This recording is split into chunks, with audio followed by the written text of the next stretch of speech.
Good day mga kasisters. Ayan, mag-update tayo sa aking bahay. Mula nang naipatayo ito ay hindi ko na naipakita sa inyo at ito yung naging resulta ng aking bahay. Bali sa labas niyan ay nilumot-lumot na dahil sa katagalan na hindi ko nga ito napaayos. At ngayon ay nag-decide ako na palagyan ng waterproofing yung sa taas nito. Bali yung nasa rooftop.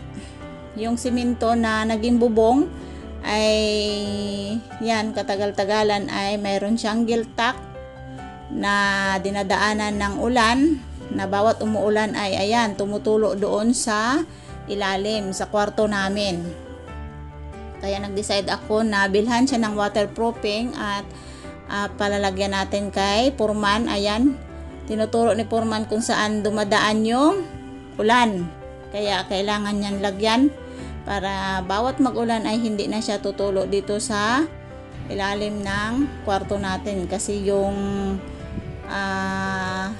side na yan ay nasa kwarto talaga namin tumutulo yung ulan. Kaya ayan, sa katagalan na hindi ko nga pinapaayos yung bahay ay nilumot-lumot na.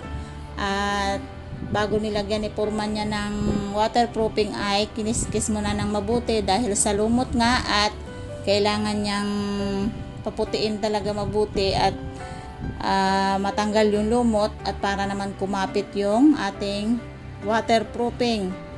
Ayan, ito yung nasa taas ng bubungan niya at isang galong waterproofing ang kinailangan dyan para bawat mag-ulan ay hindi na yan tutulo at matabunan lahat ng mga giltak o butas-butas dyan. Mula nang napaitayo ko yung bahay mga kasisters ay sa katagalan, bali taon na at ilang buwan na ang nakalipas na napatayo ko ang bahay ay yung ibang part nito ay hindi ko siya na-plasteringan. Yan, bali yung bawat gilid niyan ay walang plastering, bali sa harap lang yung may plastering.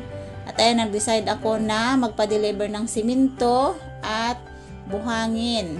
At saka yung iba pang mga gamit dyan para sa bahay. So, ayan, 2 cubics yung buhangin at saka yung simento ay 10 bag lang muna kasi mahirap mag-estimate ng mga materyales na hindi natin alam kung ilan ang gagastusin natin. Kaya utay-utay lang muna ang paggastos dyan. Ayan mga ka-sisters, bali hindi lang paglagay ng waterproofing yung ipagawa ko ngayon sa bahay, kundi ipa-plastering ko yung bawat gilid ng bahay ko at para maging maganda naman at maayos tingnan dahil nga sa walang plastering. Ayan, yung buhangin na napa-deliver ko ay gagamitin yan para sa plastering ng bahay.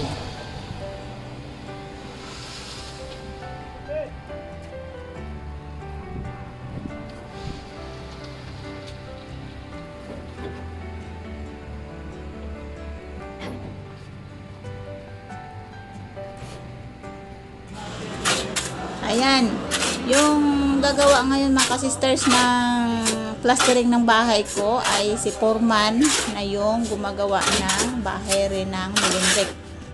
Kaya ayan, bali ngayon ko palang ipapagawa sa kanya yung bahay ko, pa-plastering. Sa katagalan ng panahon ay ngayon ko lang napag-ipunan kasi hindi basta-basta mga kasisters ang magpagawa ng bahay, lalo nga't magastos talaga pagdating sa bahay. Ayan, bali kaliwa kanan ang walang plastering at hanggang likod mga kasisters ang walang plastering. Ito nga ay pagkalipas ng mga ilang araw ay natapos nila dito sa kaliwang bahagi at ayan, hindi lang siya na-finish at dito na naman siya sa likod. Kailangan maayos dahil talagang napakapangit tingnan at kapag umuulan mga kasisters ay mahirap na maulanan yung hollow block na walang plastering. So, after ng plastering mga kasisters ay nag-decide na naman ako na palagyan ng pinaka balcony sa taas or harang. Ayan mga kasisters, kung makikita ninyo yung sa second floor na yan. So pinalagyan ko siya ng parang harang para kahit papaano na umakyat dyan ay hindi masyadong delikado.